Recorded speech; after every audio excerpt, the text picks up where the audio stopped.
In this case, we've declared something called int our ints. So the square brackets at the end of this tells us that we're creating something called an array, which is one type of a collection. We've given it a name called our ints, and we have assigned some values, 3, 5, 6, 23, 95, 45, 32. So we've thrown some values into this array. An array is just simply a in-memory representation or a collection of specific values, and in this case, integer values.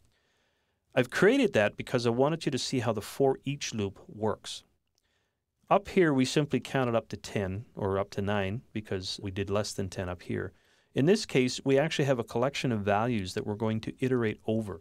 So that's key. When you think about for each, think about iteration.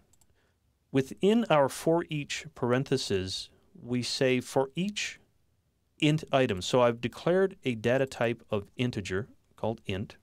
I've given it a name called item. And I said for each integer item that's in my array int, so within this integer array, I want you to do a console.writeLine item.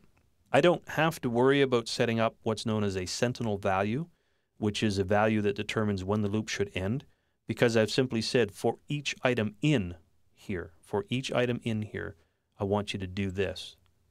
And the for each knows that when it's finished, it stops the execution of the loop. So let's do a control F5, and you can see indeed it simply iterated over the entire array and printed those values out to the screen.